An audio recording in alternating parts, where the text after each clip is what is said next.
Good morning, I'm Brian Reagan. This is Tyler Kelly. And we are still inside the same basic time frame as we have been for Ezra and Nehemiah. It's that same period of the Medo-Persians. And today we are in the book of Esther, chapter 2, verses 5 through 11 and 19 through 23. In Shushan, the citadel, there was a certain Jew whose name was Mordecai, the son of Jair, the son of Shimei, the son of Kish, a Benjamite. Kish had been carried away from Jerusalem with the captives who had been captured with Jeconiah, king of Judah, whom Nebuchadnezzar, the king of Babylon, had carried away. And Mordecai had brought up Hadash, that is Esther, his uncle's daughter, for she had neither father nor mother. The young woman was lovely and beautiful. When her father and mother died, Mordecai took her as his own daughter. So it was when the king's command decree were heard, and many young women were gathered at Shushan the citadel under the custody of Haggai, that Esther also was taken to the king's palace, into the care of Haggai, the custodian of the women. Now the young woman pleased him, and she obtained his favor, so he readily gave beautiful preparations to her, besides her allowance. Then 7 choice maidservants were provided for her from the king's palace, and he moved her and her maidservants to the best place in the house of the women. Esther had not revealed her people or family, for Mordecai had charged her not to reveal it, and every day Mordecai paced in front of the court of the women's quarters to learn of Esther's welfare and what was happening to her.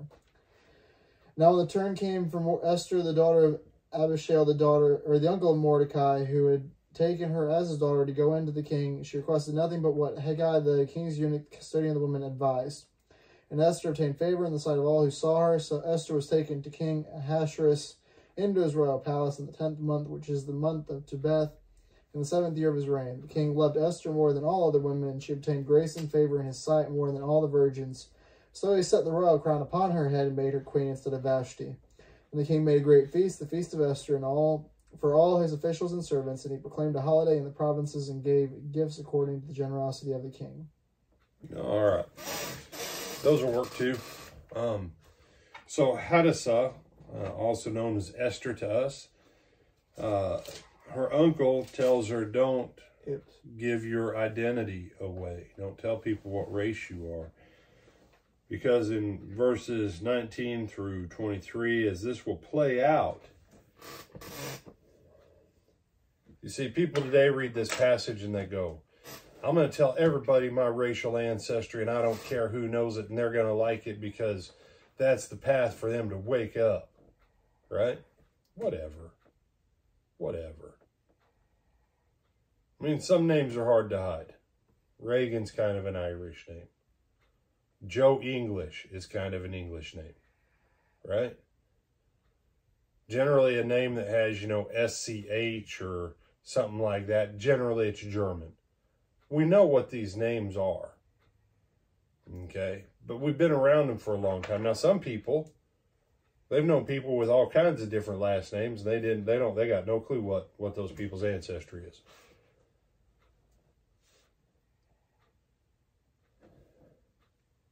What was more important, for her to shove her race into the king's face, or for her to find the king's favor?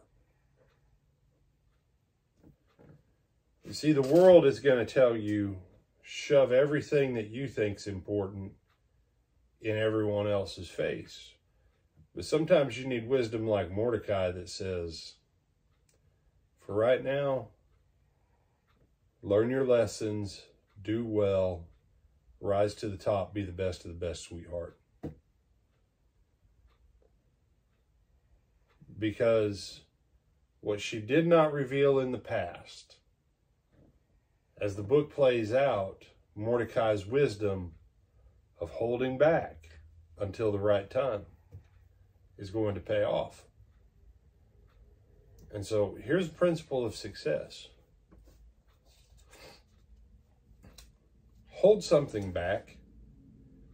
I'm not talking about your work ethic. Okay, you do your work well. But you never know. There might be something about Tyler that I don't know, that if I would have known 3 years ago or 4 years ago, I'd have decided to be his worst enemy, or vice versa. Now, after almost 3 years of working together full time, 4 years of working together overall. For all intents and purposes, I really don't care what you tell me about Tyler. I don't. Why? Because that relationship's there. So what if you found out that, you know, he made Charles Manson, Adolf Hitler, and Joseph Stalin look better than Mother Teresa? Well, first of all, I'm probably not going to believe you because it's not consistent with what I know of him. But number two, I'm probably just going to call him up and go, what's this stupid thing I'm hearing about you, dude? Help me understand what's going on. And so, what if it was all true? All right, dude, let's figure out a way to make this thing work. I'll do what I can. Why? Relationship. Relationship.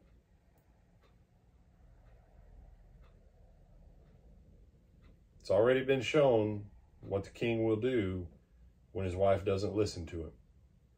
And I'm not going to say Vashti was wrong. She wasn't. Vashti, from a moral perspective, was right.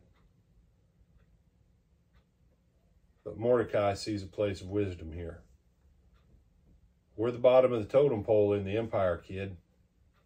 So just keep your mouth shut about your ancestry. As far as your skin color and everything else, can't nobody tell you any different from anybody else that's going to be in there. So just roll with it. Roll with it. This is so contrary to everything that the world says. Yet it is the single most important thing to the entire book of Esther. This one little piece of wisdom, without it, the rest of the book of Esther would never have happened. So, just something to think about. Be careful how much you buy into the world's logic of what's the best way. Sometimes you need to listen to people who are smarter than you. So, other thoughts, my brother? No, sir. Adam Brian Reagan, this is Tyler Kelly. We bid you good morning.